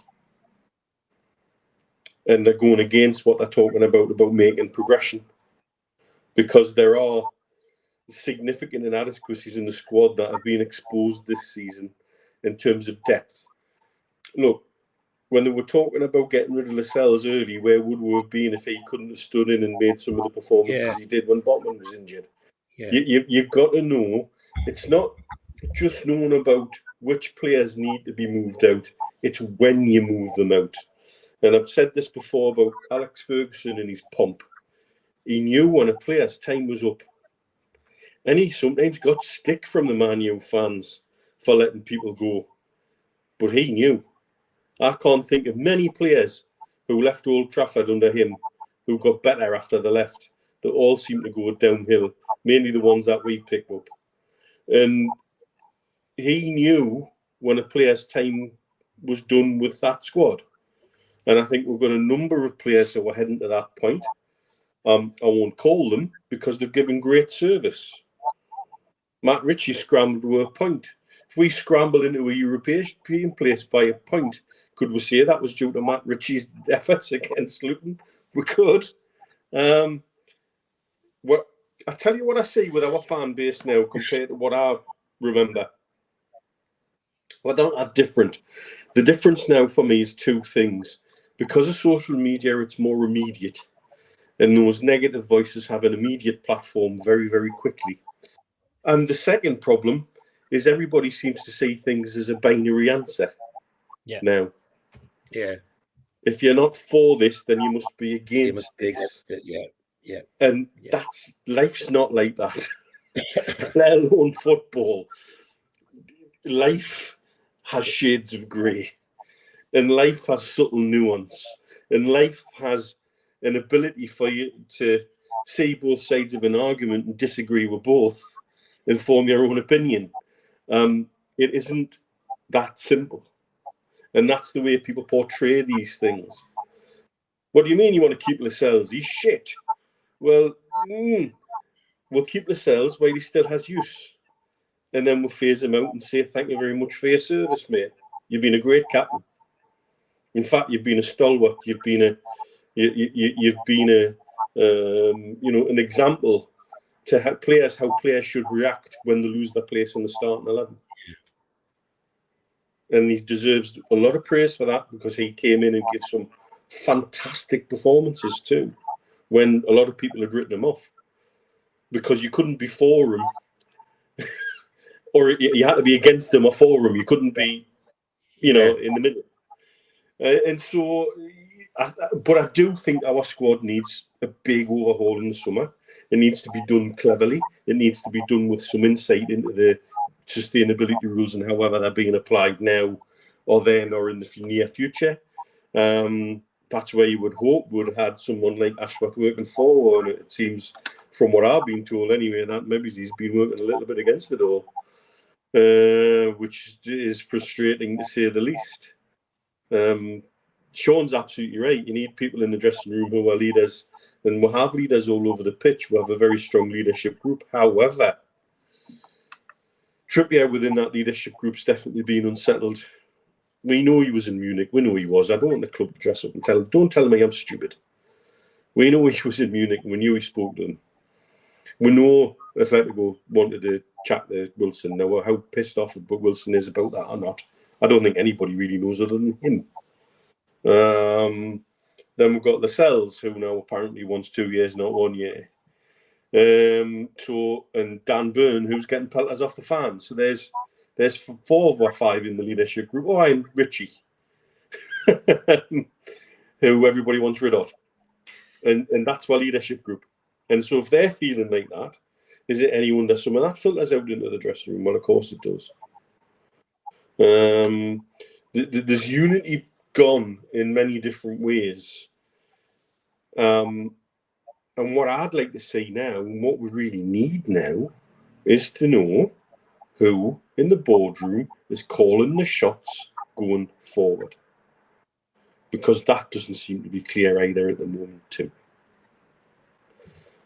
And with that silence comes a void that we know all too well as a group gets filled with angst and tension and rumour and supposition, and you end up like Chicken Little running around telling everybody the sky's falling in when it turns out that, Mr. Smith at number 8 had a big curry and he just farted loudly. But by the time we've worked that one out, too many people have lost their heads, because where's that leadership and direction coming from? Mm-hmm. And we have got things going on within the club, like the FAB, like these fans communication meetings, which are anything but really an atmosphere workshop. What are you going to bring in a gas sublimator and tell her how much nitrogen's in the atmosphere? Is that what it's for? Because you might as well do that, because that'll give us as much information as an atmosphere workshop will. It's lip service, and I made this point on Twitter the other day. We've all come at things from a different point over many, many years. Yeah. But when you've got me, you, Steve, Michael Martin, Daz Curry, people within the trust, all raising questions about the way the club are going on, about the FAB, and about fan communication, and about interaction with fans, I'm telling you right now, the club are making a huge mistake, and they're doing things in a real arse over tit way. Because if you've got all of us singing from the same hymn sheet, by God, you've got a problem. You know what else, Mitch? You mentioned there that taking advantage of the situation. It's not just within the club that players see a weakness and they take advantage with, let's say, the no sporting director who's there to shape the football club in terms of the style of play that they're supposed to be operating and working with the coach. But other clubs take advantage as well. And other clubs use their media partners, their media friends out there to take advantage of the void that not having a sporting director or having somebody missing within the football club. If it's a manager or a coach, that's what they do. You go for that sort of, stick the pencil in, get the jab going, keep going at and scratching the little wound that's there, the little scab, keep picking away at it. That's what happens. So the football club has to be very, very careful, because it's not just the fans that get disheartened by what they're potentially thinking, but they get disheartened about what they hear that comes through the media from other areas. The Sky Sports and the BT pundits, and when they're doing analysis, and all of a sudden they'll go from reporting on us in a positive way, to start looking at the negativity within the team, and then people pick up on that as well. And we're trying as well to go on. We're talking about the atmosphere. That, you know, there's a big push to get younger people starting to come to the game, and younger people to be, you know, getting the advantage of tickets when they're coming on board. You know, but if younger people then have to go to a workshop to discuss what the atmosphere should be like, then quite frankly, you don't deserve to be at the football ground if that's what you need. If you need if you need to go to a workshop to learn how to create atmosphere within a football ground, you create a football ground, and some of the atmosphere comes from what you're seeing on the pitch, because that's when you get excited. You get excited when you're seeing some action, and you're getting excited when you're seeing good performances, and you're getting excited when you see goals. But you don't. Apart from that, you create your own atmosphere. You go there, and if you want to sing and shout, you sing and shout. You don't need to ask permission, and you don't need to do it collectively. And I've always found this fascinating about having to have a singing section at both ends of the ground. In years gone by, the Leazes end and the Gallagher end screamed at each other for 90 minutes. Well, there was no songbook. It's a crap. It's a crap idea. I mean, I've registered for that meeting again. You know, it's the umpteenth meeting that I've registered for. The only one I got an invite to, and it was digital only, was the Shea giving Nick Pope talking. And as I say, they even gave me question to somebody else. So it was one of whom you've ran a bloody, probably ran God knows how many events with. So why would you want to go to an event for to listen to Shea Given when you've ran an event with him in the past? You know, I mean, hopefully I'll get a chance to go on and be there in person. But you know, I live in hope, because you know, it doesn't matter which one I'll go to. I certainly want to ask a question. You know, but I don't know. Look, we've got all. Go on, George. You get the last point on this, because I've got one more question I want to squeeze in before we look. Well, I was just going to say, I'm reminded about my first game as a 4-year-old, being instructed by my two uncles that all I had to do when a goal went in was to get up and cheer. That's what everybody did. And the only trouble was we beat Barnsley 4-2, and apparently I cheered the Barnsley goals as much as I did the Newcastle goals. Man's been to 3 workshops. I mean, you know, clearly you're not as controversial as me. That's the problem, mate. Thank you, Geordie McVeigh. What the hell are you on about, Steve, talking out your backside? I'm not sure which one. Probably me, Steve. People like to have a go at me as opposed to you. Probably me. But because everything's your fault. It is all my fault. Yes, it is. You're not wrong there. The other question I wanted to ask was this one, Blue Rhythm Boy. Question for the panel. Is Howe our Mark Hughes, or will he be given more time than that? I worry it's just a case of he lays the groundwork, then is thanked and moved on. He deserves a good go at it, in my opinion. Nagelsmann, the latest to be added to the list this week, George, in the rumour mill about a move to St James's Park. You know, does it depend on whether we get European football? Does it depend on where we finish in the league? Does it depend on whether we get to the cup final and win it? You know, has Eddie Howe got enough credit in the bank, you know, from the last 2 seasons? What's your thoughts? Is he a stepping stone to a bigger manager?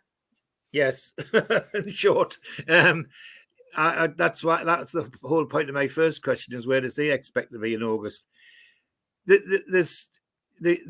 got an atmosphere generated at the moment, and the only way we can get out of it, and the only way, in my opinion, that Howe can get out of it is that if we go on a nice long run and we end up at least close, if not in a European place, we end up possibly in the semi-final of the Cup, even the final. That would, I think, save him. But if we don't do any of those things and we end up mid-table, nice and safe, I think we'll be looking at a new manager. Certainly, I do believe that. And I think that's sad, because he did a great job when he came in. But you're only as good as the next game, I keep saying. Well, I think he is as well, I'm afraid, because there's too much that's gone wrong this season. And I remember vividly sitting here watching the Luton game with our Neil, and within 10 minutes, not 20 minutes, we were both looking at each other and not worrying about what was happening on the game, but what was happening between our players. What was all the row about? Why was Shaw and Dubravka having a go at each other? And why was Longstaff having a go at somebody? And the unhappiness on the pitch was palpable. It was there to see. And, you know, the slip up or the change in what happened there to cause all of that can only be laid at the manager door. If he gets the plaudits for all the good things, he's got to take the brickbats as well. And if we end the season like that, even if we're in a comfortable mid-position table, I think Eddie Howe will be lucky to survive. Steve? Results-driven business, isn't it? That's the thing. Eddie knows that as well.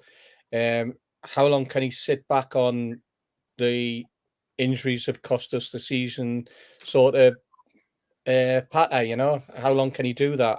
Nagelsmann, that's a strange one. I mean, he's currently manager of the German national team. They've got a you know, they're the host nation in the Euros. There's every possibility if they do well in the Euros that his contract will be extended. There's also talk of Nagelsmann possibly even going back to Bayern. I think they feel as though that they got rid of him too quickly. I honestly think Nagelsmann would only be interested in coming to Newcastle if we're in the Champions League, and I think the possibility of that is gone. I think Eddie would is probably owed at least another season at the end of this one. But again, it depends who his allies are in the boardroom, or his allies Mirdad and Amanda, although Mirdad's not in the boardroom itself as a director, but certainly his voice gets well heard whenever he's together with Jamie and Amanda and Mr. Al Ramayan. But I mean, there are also two other directors within the boardroom from PIF, and you would think that from a football perspective, they would have some input as well.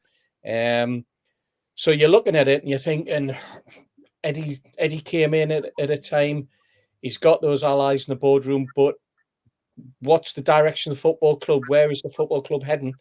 And do they think that Eddie is still the man that can take them forward, having seen what they've seen this season? And then the question, and because let's face it, the post-mortem is going to come at the end of the season as to why we had so many injuries, what caused those injuries. Some of them were injuries that were to do with part and parcel of the game, shoulder injuries, dislocations, that type of thing, on at least two key players. Other players gone down with injuries that have kept them out far longer than you would have imagined. We've got muscle tears and muscle strains that and yet you've got other players within the squad who have managed to get through virtually every game this season unscathed. There seem to be, once a player goes down injured once at Newcastle and he comes back, he's only going to last a couple of games and he's going to be out again, and then he's going to be out for a couple more games more, and then he's going to be out again, and it's a recurring theme with the squad. So there's got to be a post-mortem of some description, and I'm sure the post-mortem will also include Eddie Howe's position. But I'm hoping that he's given the benefit and that we can move forward next season and be far more successful. But the pressure's certainly on, Steve. Definitely is. A lot of people asking if is Ashworth to blame for Tonali? Is Eddie Howe to blame for Tonali? I'd say it's recruitment. Steve Nixon and co who scouted the player. If anybody, Ashworth rubber stamps the deals. That was what his job was. Eddie Howe trains the players and picks the players. It's Steve Nixon and co who are the ones who pull in the players and suggest them. They're the ones who scout them and look at them. So but remember, Tonali was not first choice, was he? Barella was the first choice, wasn't it? He was the man they were supposed to be going for. Yeah. He turned them down from one Inter club, so they went to another Inter club and suddenly grabbed him completely from left field. You know, a player that had just been appointed as captain of AC, and a player that was, you know, was playing well for his country as well. So, but he was not the first choice. All of a sudden, they came out of left field and would pick them. And I mean, a lot of people said when he arrived that he didn't seem very happy that he'd been thrust into it, and whether or not he was forced out because of the £55 million fee. We'll never ever know that, Steve.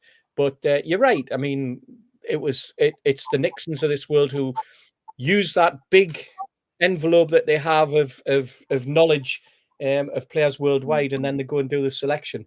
I mean, and you've got to ask why they didn't give Eddie Howe any money to spend in January. Yes. Ian's saying there, we won't get an elite manager, while we are hamstrung by FFP, because essentially there was money to spend in January. They just didn't spend it. Yeah, they elected not to spend it. Not even a loan. Not even a loan. Is that something to do with the summer? Because Harvey Barnes, injured, fair enough, but hasn't blown away any houses since he come back. Tonali, obviously somebody mucked up, or he hit it too well. There's rumours, and I'll say this allegedly, but there are rumours that it was well known about Tonali and others, before it became known. And is that true? Who knows?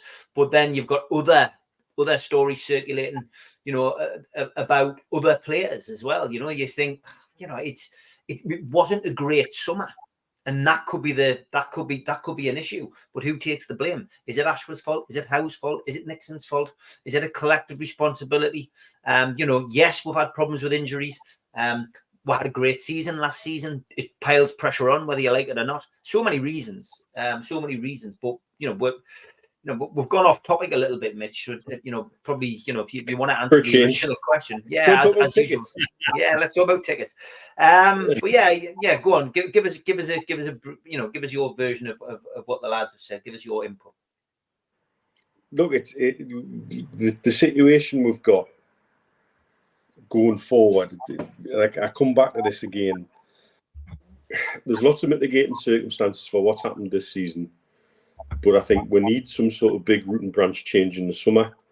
I don't know whether part of that root and branch change is going to be Howe staying or not. I've heard something today that would suggest that most certainly the management team don't think they're in trouble.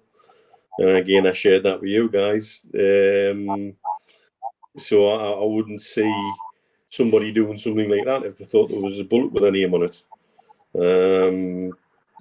Where do you lay the blame for a lot of things? It's very, very difficult. But that's the leadership on the top who should be making those decisions. And are we going to see as part of that a big shift in recruitment? Tonali is very much to blame for Tonali, but it seems to have been laid at Ashworth's door that was the signing that was made. And should he have known, or should he have had a way of knowing better? I certainly know other things that he's done that the club haven't been impressed with in terms of certain appointments that he made in certain positions. This summer is becoming increasingly important to see not just how we are going to progress as a club, but how absolutely committed everybody involved with the ownership of the club is. And I mean everybody. Bill saying Alex Ferguson's going to be the next manager. Wasn't saying that'll be on social media in 10 minutes. People asking what we tipple is tonight. It's a nice Tony Port. It'll not be on their social media. It'll be in one of the newspapers. It's called lazy journalism. Stephen Duncan says Liverpool won a cup with teenagers, but they've had a good backroom staff built up over years. We've wasted years and years, hence even our youth setup is crap. We sold, never mind seniors. Yeah, it's a good point, Stephen. Yeah, and I've seen a few people saying, I can't believe how much people are turning on the club and Eddie Howe, etc. And you've got short memories. We haven't got short memories, and we're not turning on the club. What we're doing is being that critical friend, which you need to be. Absolutely, we've got the right to ask questions when we go from the tightest defence in the league to the weakest defence in the league, seemingly overnight. We've got the right to ask questions when we're going to a spiral, which is very much like relegation form, when we should be talking about Champions League form. And we really do have the right as fans to question what's going on. And that, again, it's this binary thing. It doesn't mean you want Howe out. It doesn't mean we don't appreciate everything he's done. My God, what he did was miraculous to keep us up when he came in. And that's why he's had a very, very graceful and long honeymoon period. Now that honeymoon period's coming to an end. It's not the end of the world, but it is time to ask questions. You need some cheese, Mitch. A lot of people are saying, get some cheese. Yes, apparently. And as we've said on here already today and for weeks now, the opportunity to do something about our strikers in the break wasn't taken. And everybody from the ball boy in the Gallagher corner to the lady serving the pies in Bartley 92 knew that something needed to be done. And it was short couple of weeks when it all just fell apart. You know, the two strikers with crystal legs were gone, and we didn't do nothing about it. I looked at we also had a month period where we fell out of the League Cup, the Champions League, and everything just crumbled. Yeah. And again, it seemed to take us as a squad and as a club a while to recover from the disappointment. Yeah. Terry says, my question would be, Eddie, what's it like to have the most ungrateful, impatient fans? Do you think they deserve Steve Bruce back? Very good, Terry. And again, that's the lack of balance that social media brings, because everything's knee-jerk. It's this or that. Yeah. Yeah. It isn't binary. None of it's binary. We've got every right to be critical and ask questions to push the club to be the very, very best they can be, whilst also recognising absolutely everything that's been done to get where we are. And by God, we're a hell of a lot better off than when that nugget in charge and actually letting the club die. But we're still suffering for some of the decisions made in the Ashley era. We're still suffering from some of the people in important positions within our club who, in my opinion, have absolutely no right to be there because they don't understand the role they've got and they don't understand the gravity of the role they have. And they're quite happy to tick along and protect that little fiefdom that they were given under Mike Ashley and treat it like it's still Mike Ashley's club, because that's how fans get treated poorly at the minute still. Because there's people there treating it like it was still Mike Ashley's club because they know the minute they step outside of those boundaries, they'll get a bullet. Yeah. Can I just say, maybe my question to Eddie Howe then should have been, Eddie, you know, you said you're going to keep every player's being offered the chance to stay. You do realise that other clubs are going to move on, other clubs are going to grow, other clubs are going to spend. So why do you think the squad you've got is good enough to remain as it is, while everyone else is moving up? It's all relative. So that maybe that should have been my question right at the start.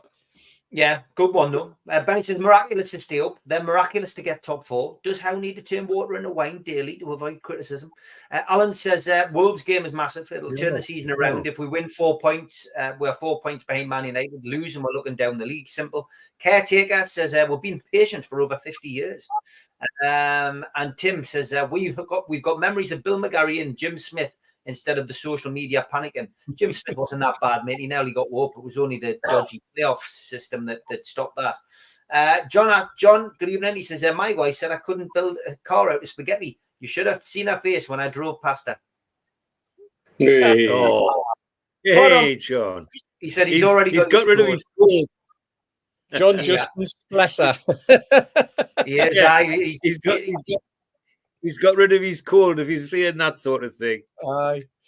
He has. Okay, turn your TVs down. It's time for that bit of music.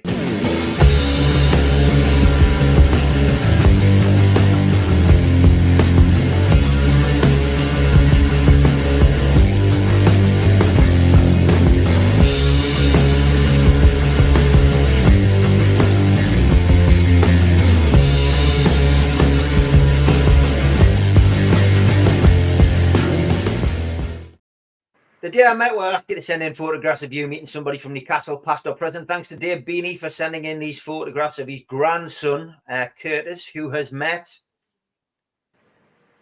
Laurent Robert. No. Yeah. And David Ginola. So there's Curtis in the bottom right corner. Well done, lad. They were hovering around St James's Park for the PSG game, and Dave's just sent me those in. So if you've got photographs of you meeting somebody famous from Newcastle United, past or present, ping them in to me, and I will do my best to show them on a day.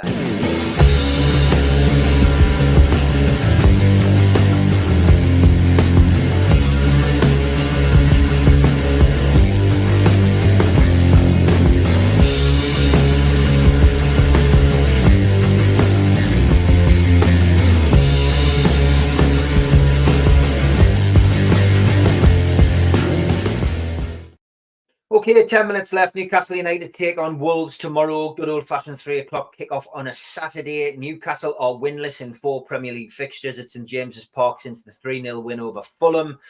We've had defeats to Nottingham Forest and to Manchester City. We've had draws against Luton and Bournemouth. Team news that came out from Eddie Howe today was more or less a clean bill of health, apart from the usual absentees. Pope, Joe Linton, Wilson, Target, Tonali, all on the bench. Botman looks as if he's going to be back in contention for a return to the team tomorrow. As for the yellow card situation, well, Bruno is still on that 1 yellow card and he's out for 2 games. Anthony Gordon is still on 2. As for Wolves, Gary O'Neill's side progressed to the quarterfinals of the FA Cup midweek with a 1-0 win over Brighton. That has come at a bit of a cost to them, though. Huang Hee-chan won't make the game tomorrow, which is good news. And Mario Lemina, who got the winner midweek, is missing as well. Matthias Cunha has previously been ruled out until March with a hamstring problem. So injuries are plenty for Wolves before we play this game. As for Wolves, well, they're unbeaten away from home in 6 Premier League games and FA Cup games since mid-December. They've won 4, they've drawn 2. The Premier League victories came at Brentford and Chelsea and Spurs, and they had a 0-0 draw at Brighton. Dangerous team, these, to be perfectly honest. And they have sold all 3,000 away tickets as well. So prepare for a bit of an atmosphere from the Brummies who turn up tomorrow. Referee, it's Tim Robinson. It's his 3rd game in charge of a Newcastle fixture this season. He was referee for the 4-0 win over Palace and the 3-0 defeat at Everton. And on VAR, which is back after its break against Blackburn, is David Coote. As always on the show, we have Toon Stato to give us his views on the game ahead.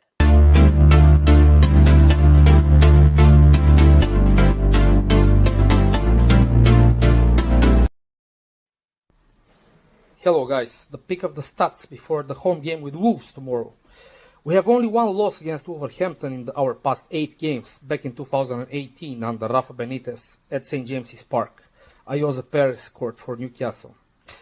When it comes to Newcastle and Wolverhampton, they have played 17 times in the Premier League, and in 16 of these 17 games, both teams have scored, with only the game back in April 2022, when we won 1-0 at St James's Park, penalty by Chris Wood, the only game that both teams did not score. Also, out of these 17 games, 11 have ended in a draw, which is the highest percentage of draws among any 2 teams' rivalry in the Premier League. 9 1-1s and 2 2-2s, including earlier in the season at the Molineux.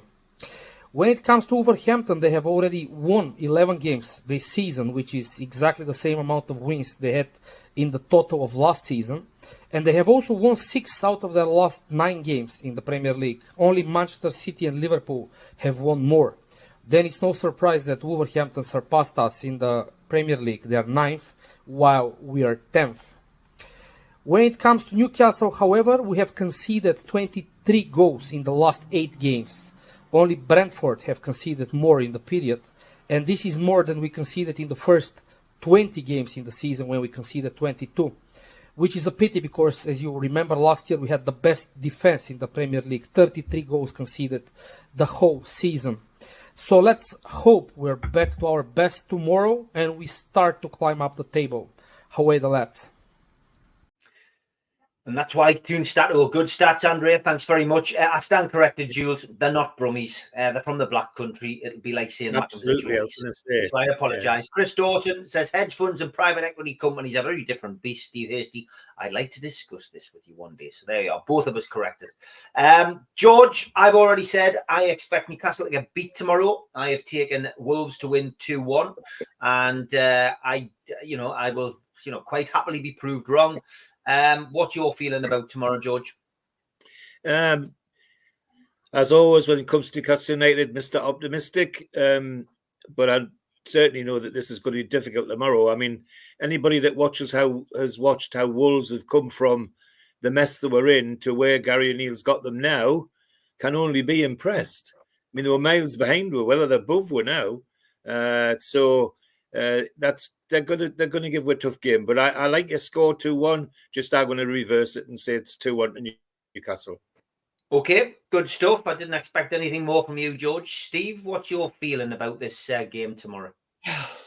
As Andre said, they're a bit of the form team aren't they, in the league? And Gary O'Neill has done remarkably well, coming in as he has, and I think he surprised everybody. I think O'Neill is last season's Eddie Howe in terms of the way that he's been able to get into a club and change the mindset, change the ethos, get the fans behind them, and it just shows you what a bit of positivity does around a football club. As for tomorrow, I think it's going to be a very, very difficult game. I think that if I was going to go on the performance that I watched at Blackburn in midweek, that's where I'm coming from, Steve. You're only as good as your last game. Only as good as your last game, and I would say that you know what, we're going to struggle against a team that's in form, and I think the best I can hope for is coming away with a point, and I'm going to go for because what Andre said about goals in past fixtures, I'm going to go for a 2-2 draw, Steve. 2-2 draw. Okay, Desmond. Mitch, over to you with the your views on the game, and then the dice, and then your prediction itself.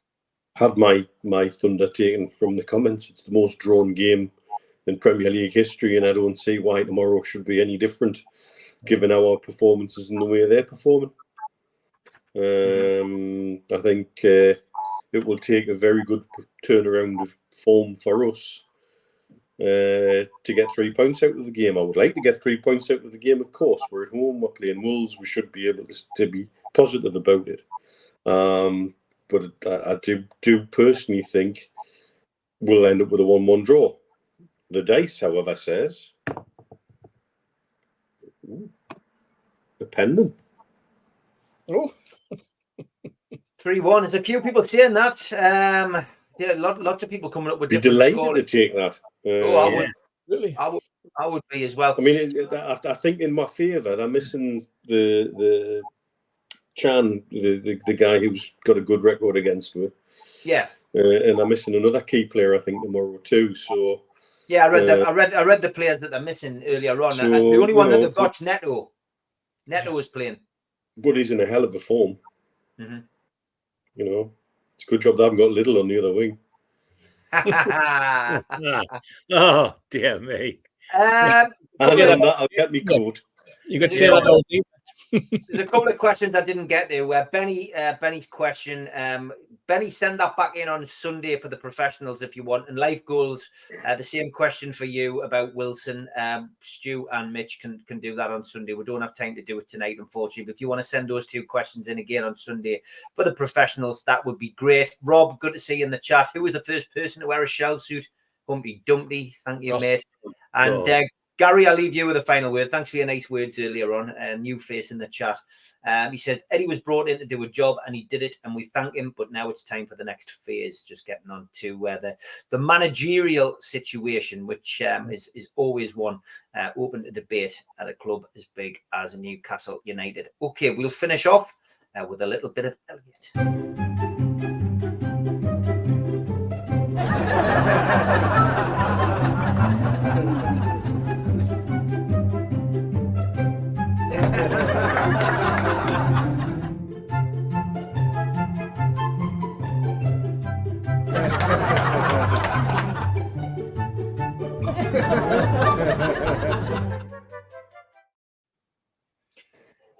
We were so poor when I was young, and I once had a birthday party at the local laundrette.